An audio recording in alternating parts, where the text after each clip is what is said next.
एक काल्पनिक कहानी है, पर दिल की गहराई को छू जाने वाली। एक बार स्वर्ग में विचरण करते हुए कृष्ण और राधा एक दिन एक दूसरे के सामने आ गए। विचलित से कृष्ण, प्रसन्न चित्त से राधा। कृष्ण सकपकाए, राधा मुस्कुराए। इससे पहले कि कृष्ण कुछ कह पाते, राधा बोल उठी, कैसे हो द्वारकाधीश। जो राधा उन्हें कान्हा कहकर बुलाती थी, उसके मुख से द्वारकाधीश का संबोधन कृष्ण को भीतर तक घायल कर गया। फिर भी किसी तरह अपने आप को संभाल लिया उन्होंने और बोले, राधा, मैं तुम्हारे लिए आज भी वही कान्हा हूं। तुम तो मुझे द्वारकाधीश मत कहो। आओ बैठते हैं। कुछ मैं अपनी कहता हूं, कुछ तुम कहो। सच कहूं राधा, जब जब तुम्हारी याद आती थी, इन आंखों से आंसुओं की बूंद निकल आती थी। राधा बोली, मेरे साथ ऐसा कुछ नहीं हुआ। ना तुम्हारी याद आई, ना आंखों से आंसू बहा, क्योंकि हम तुम्हें भूले कहां, जो तुम याद आते। इन आंखों में तो सदा तुम ही थे, कहीं आंसुओं के साथ निकल ना जाओ, इसलिए रोते भी नहीं थे। कान्हा, प्रेम से अलग होने पर तुमने क्या खोया, इसका एक आईना दिखाऊं तुम्हें, कुछ करवे सच प्रश्न सुन पाओ तो सुनाऊं। कभी सोचा है इस तरक्की में तुम कितने पिछड़ गए। यमुना के मीठे पानी से जिंदगी की शुरुआत की और समुद्र के खारे पानी तक पहुंच गए। एक उंगली पर चलने वाला सुदर्शन चक्र पर भरोसा कर लिया और 10 उंगलियां पर चलने वाली बांसुरी को भूल गए कान्हा।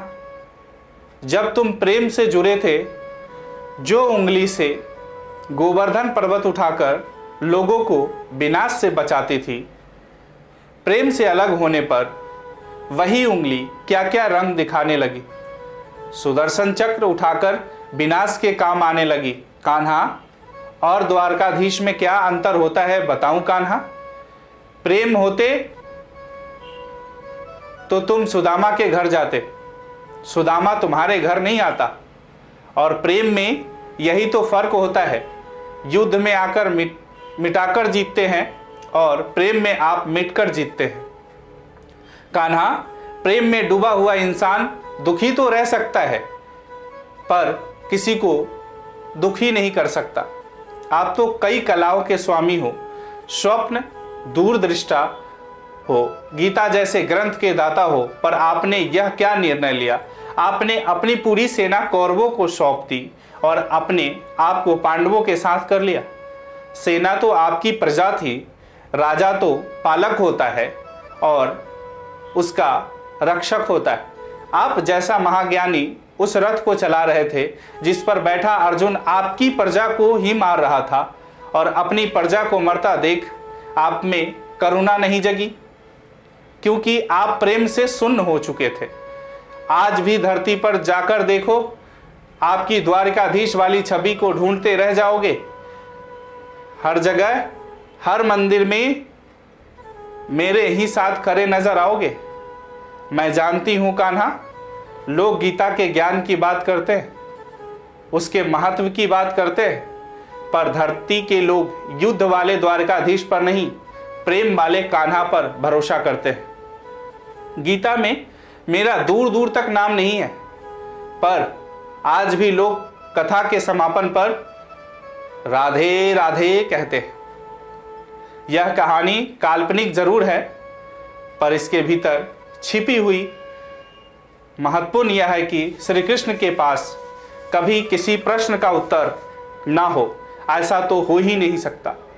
परंतु राधा द्वारे लगाए गए प्रश्न चिन्ह पर कान्हा मौन रहे, यही तो प्रेम में समर्पण का भाव है। पराक्रम में हमें हर किसी को हराना होता है,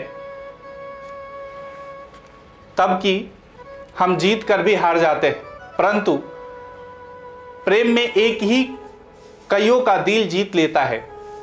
सही कहा है कि छोटी सी उंगली से पूरा गोवर्धन पर्वत उठाने वाले भगवान श्री कृष्ण छोटी सी बांसुरी को दोनों हाथों से पकड़ते थे। अब मेष राशि के विषय में आपको बताते हैं। उससे पहले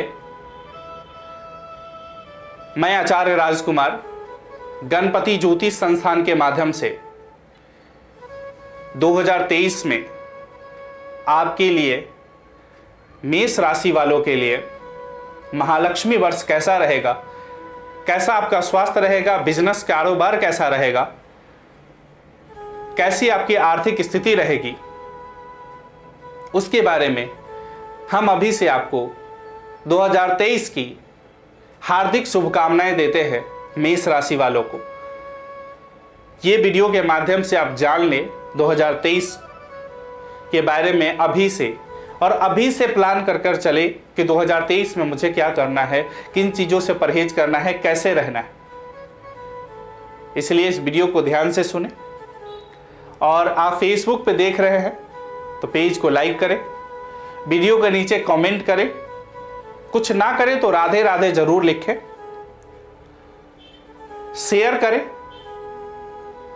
कमेंट करें, और अगर YouTube पे देख रहे हैं आप तो सब्सक्राइब करें और बेल आइकन जरूर दबाएं, जिससे आपको जब भी नई वीडियो डाला जाए तो आप तक सबसे प्रथम पहुंचे और आप इसके बारे में पूरी जानकारी लें।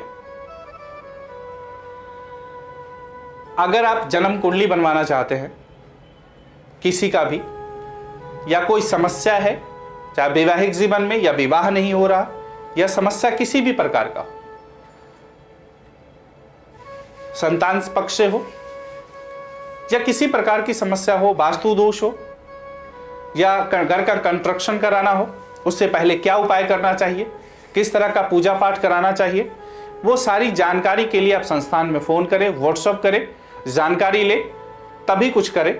जो कल होने वाला है वो अभी जान ले तो बेहतर रहेगा।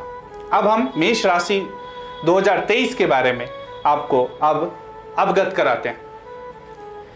इस महालक्ष्मी वर्ष में आपकी राशि से प्रथम तन लग्न भाव में राहु चल रहा है। संतान पक्ष की चिंता और शिक्षा पर भारी खर्च हो सकता है। धन कारक ग्रह शुक्र सप्तम भाव में अपनी राशि का तुला राशि पर विराजमान है। शुक्र प्रथम भाव का संपूर्ण दृष्टि से देख रहा है। इसके कारण कभी कभी जहां चलते फिरते लाभ की खुशी होगी, वहीं वर्ष के शुरू के 2-3 महीने काफी व्यस्तता में गुजरेंगे। शुक्र सौंदर्य प्रसाधन सामग्री का प्रतिनिधि ग्रह है। फलस्वरूप महिलाओं के बनाए परिधान और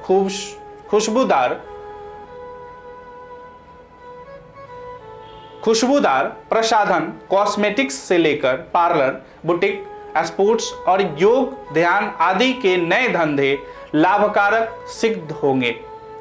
हो सकता है आप पहले 2-4 महीने अकारण ही परेशान रहे, लेकिन फरवरी मार्च से आपका गोल्डन पीरियड स्टार्ट हो जाएगा।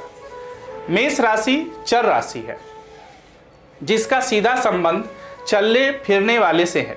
इस राशि को घूमने फिरने का शौक विशेष रूप से होता है। इसकी वृत्ति और आजीविका भी घूमने फिरने वाली होती है। तीसरे घर में मंगल वर्ष पर्यंत सभी ग्रहों ने आपके लिए जो भी आर्थिक लाभ हानि का ब्यौरा संजोया है, उसका विवरण हर महीने कार्यकलापों के अनुसार देता रहेगा। अप्रैल मई में अधिक तनाव के कारण रात्रि में अनिद्रा व दिन में उच्चाटन की शिकायत होगी। जून जुलाई में देशाटन से बचे व स्वयं वाहन चलाकर कहीं अकेले ना जाएं।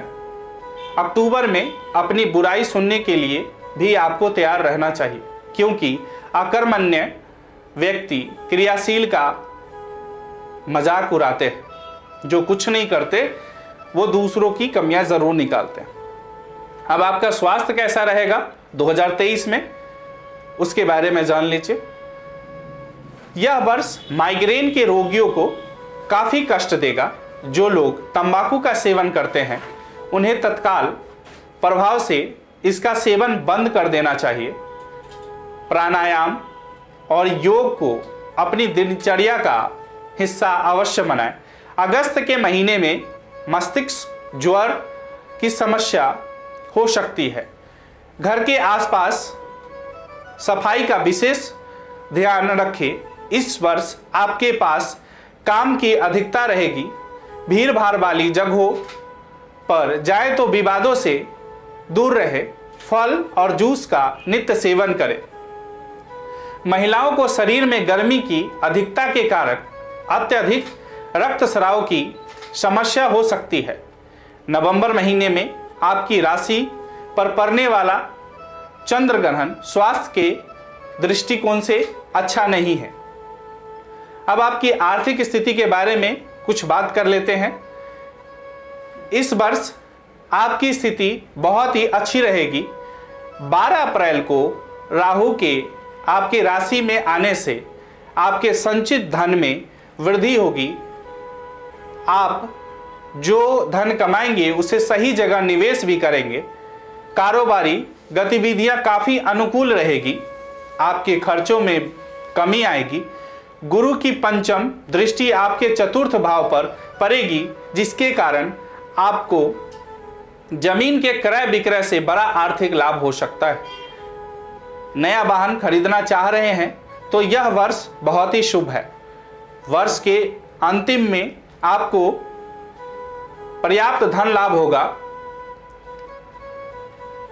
कौटुंबिक एवं सामाजिक पारिवारिक के ऊपर आप काफ़ी धन खर्च करेंगे।